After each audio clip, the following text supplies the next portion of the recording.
You noticed it first in the small humiliations, not in some dramatic announcement from heaven. The group chat kept moving without your name lighting up. The invitations became stories you watched afterward, posted by people who once said they cared about you. You sat at the edge of your bed with your phone in your hand, pretending you were not checking, pretending it did not hurt to see how easily the room went on without you. And then something even stranger happened. The loneliness hurt, but going back felt heavier. The conversations you used to force yourself into started sounding thin. The jokes felt sharp in a way you could no longer ignore. The places where you once begged to belong began to feel like rooms with no air. You asked God why He allowed you to be pushed out, why He did not defend your name, why He let doors close with no explanation, why He let Kennis Asht answer you when all you wanted was one person to say, "I see you." But what if the silence was not abandonment? What if the closed door was not proof that you had failed? What if the isolation that felt like punishment was actually a boundary God placed around your spirit before something in that environment could break you in a deeper way? This does not mean every person who left you was wicked.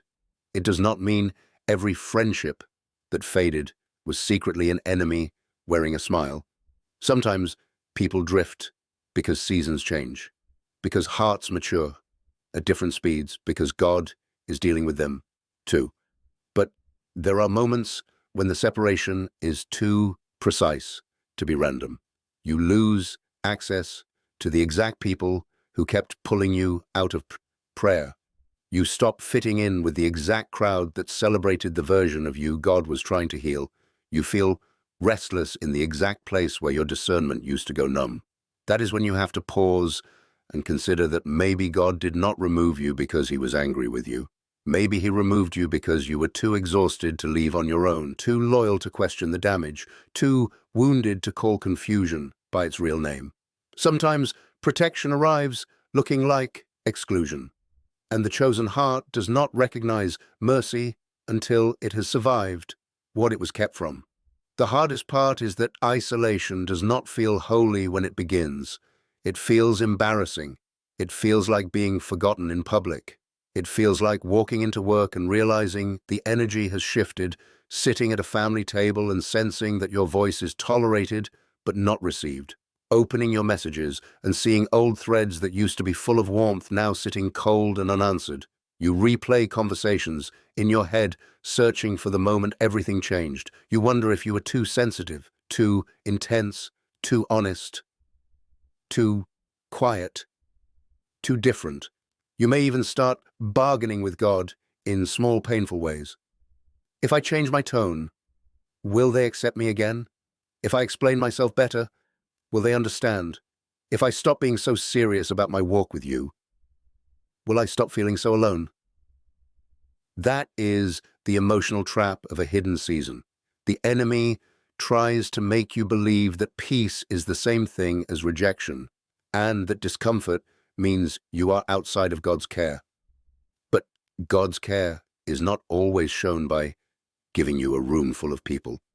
Sometimes it is shown by clearing the room before the truth comes out. Sometimes He lets the noise drop so low that you finally hear what you have been ignoring inside yourself. You begin to notice how much of your personality was built around keeping people comfortable. You see how often you laughed when something grieved your spirit. You remember the times you said yes because saying no would have cost you belonging. This is where the tension becomes spiritual, not because you are better than anyone, but because obedience often begins with losing the crowd that benefited from your disobedience. You cannot heal while constantly performing for the same audience that taught you to hide your pain. You cannot hear God clearly while staying attached to voices that reward your confusion. And you cannot keep calling a cage a community just because familiar people are standing inside it. Isolation hurts because it exposes what had been managing you It shows you the difference between love and access, between covenant and convenience, between peace and familiar chaos. It does not flatter you. It confronts you. It asks whether you want to be comforted by people or corrected by God. There are two ways a person can respond when God allows their life to get quiet. One response is bitterness. You watch everyone from a distance and build a private courtroom in your mind. You collect evidence against them, rehearse what you would say if they came back, interpret every silence as betrayal, and slowly your isolation becomes a place where pride grows in religious clothing. You start calling yourself chosen. But what you really mean is wounded and unwilling to be examined. The other response is surrender. And it looks less impressive from the outside. It looks like turning the phone face down because checking their page is feeding something unhealthy in you. It looks like deleting an old contact, not to punish them, but because you know one late-night message could pull you back into a cycle you prayed to escape. It looks like sitting in your car before going inside, breathing slowly, and asking God to help you not make loneliness an idol. It looks like crying, honestly, not pretending the separation does not ache, but refusing to let the ache become your God. The difference between these two responses matters because isolation is not automatically transformation. A person can be alone and still be controlled by the people who left. A person can be silent online and still arguing in their imagination all day. A person can be physically separated from a toxic pattern and still emotionally loyal to it. If that hits a place in you that has been hard to name, you can quietly like this video as a way of marking the moment, not for noise, but because sometimes a small outward agreement helps you admit, yes, this is where God is dealing with me. The chosen path is not about proving that everyone else was wrong. It is about letting God make you whole enough that you no longer need their wrongness to explain your worth. That is a deeper protection than simply being removed from people. It is being removed from the version of you that needed constant validation to feel alive. And when God starts protecting you at that level, he does not only block what is outside of you, he starts addressing what inside of you kept returning to places where your spirit was slowly being drained. But there is a nuance that spiritually immature pain does not want to hear. Not every isolation is a badge of honor. Some separations are divine protection, but some are the result of our own choices. Our own harsh words, our own refusal to listen, our own habit of disappearing when accountability arrives. God is merciful enough to protect you from others, but he is also holy enough to protect others from the unhealed parts of you. That is why this season cannot become a fantasy where you are always the innocent one, and everyone else is always the problem. Sit with God long enough, and he will show you both the wound and the pattern. He may remind you of the friendship where you were genuinely mistreated, and then show you the conversation where you exaggerated, shut down, or use silence as control. He may reveal that one door closed because the environment was dangerous, and another closed because you kept ignoring wisdom. That does not cancel his love. It proves that his love is not shallow. A chosen person is not someone who escapes correction. A chosen person is someone who learns to receive correction without collapsing into shame. You may remember praying with tears on your pillow, asking why everyone leaves, and then sensing not an audible voice, but a steady pressure in your heart. Let me show you what you keep choosing. That kind of moment is not condemnation. It is surgery. It is God teaching you the difference between persecution and consequence, between spiritual warfare and emotional immaturity, between being rejected for righteousness and being resisted because you were difficult to reach. This is where humility becomes protection too. Because if you refuse to examine yourself, you will repeat the same loneliness with new faces. You will call every closed door an attack and miss the invitation to grow. God is not asking you to carry false guilt. He is asking you to stop hiding from the truth that can heal you. Some people left because they were not assigned to your future. Some left because they could not honor what God was building in you. And some left because God wanted to teach you how your own fear, pride, or dependency had been shaping your relationships. All of it can become mercy when you bring it into the light. Then comes the hidden preparation, the part no one sees, and almost no one celebrates, you begin to use the quiet differently. At first, you only endured it. You filled it with scrolling, sleeping too much, replaying the past, or waiting for someone to notice you were gone. But slowly, if you let God lead you, the same room where you cried becomes a place where your life starts to regain order. You open the Bible without trying to perform spiritual strength, and one sentence stays with you all day. You clean the space around you because clutter has been matching your grief. You take a walk without headphones and realize your thoughts are less violent than they were a month ago. You write down what you keep feeling instead of sending it to someone who cannot carry it. You repent for the places where pain made you manipulative. You rest without calling yourself lazy. You create something small with your hands, a meal, a page, a plan, a routine. And the act itself becomes proof that you are still alive beneath what disappointed you. This is where isolation turns into stewardship. God is not asking you to disappear into sadness. He is teaching you how to be alone without abandoning yourself. The discipline you build here will matter later, because healthier connections require a healthier you. If God sends mature people into your life while you are still addicted to chaos, you may misread their peace as disinterest. If He opens a door while you still need constant affirmation, you may sabotage it with insecurity. If He gives you influence before He heals your craving to be seen, you may turn purpose into performance. So the hidden season is not empty. It is practical.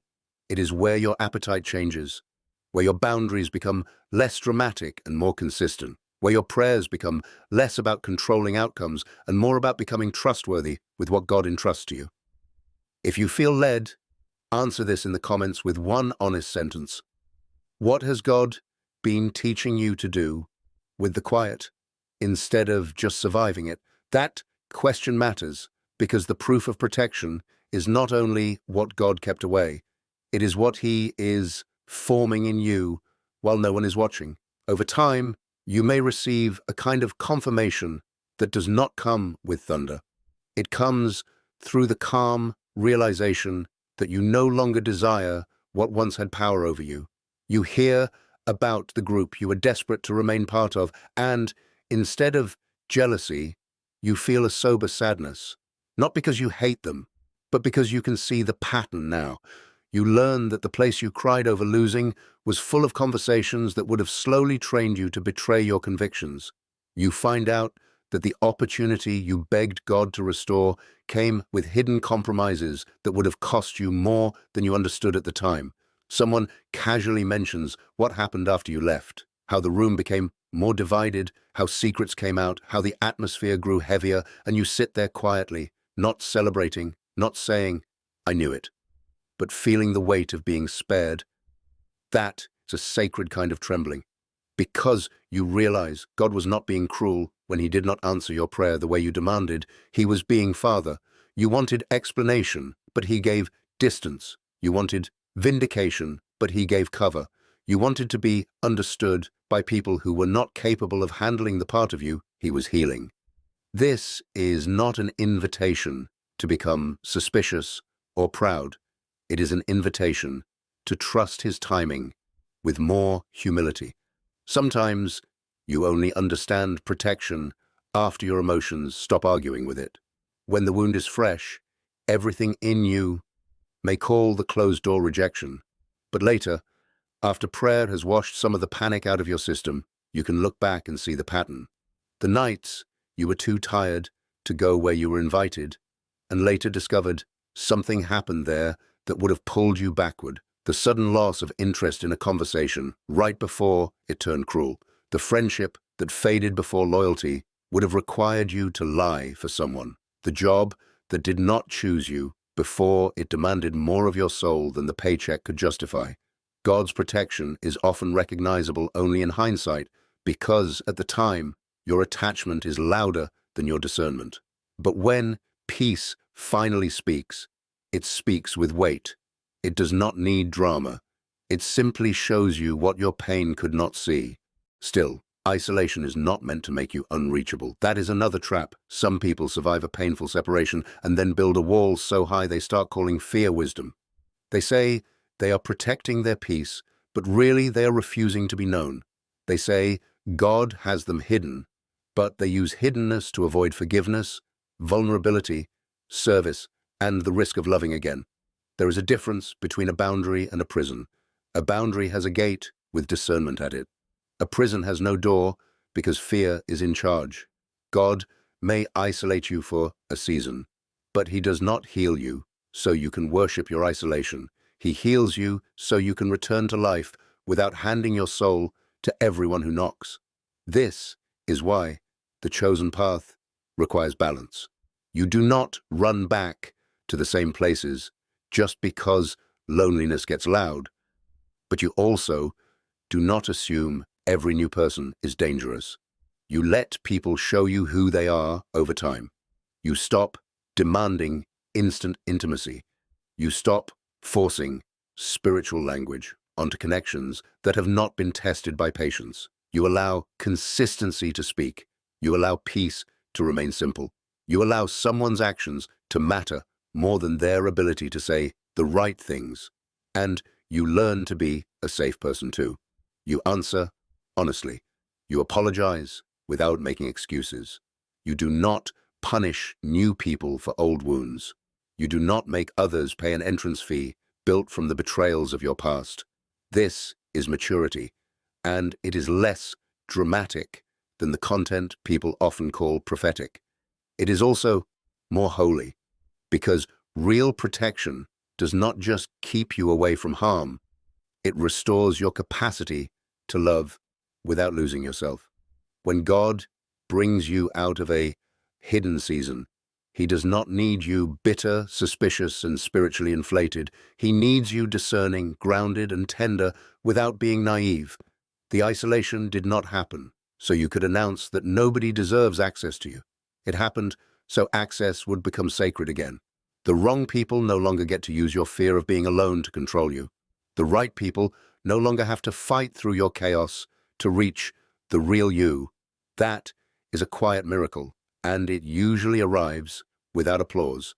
So, when you look back at the season that almost broke your heart, do not cherish to call it wasted. Remember the night you sat alone, after being excluded and felt like your name had been erased, but you did not know God was teaching you that your name was safe with him. Remember the contacts you deleted with shaking hands, not because you were strong in the moment, but because some part of you knew obedience had to become more important than access.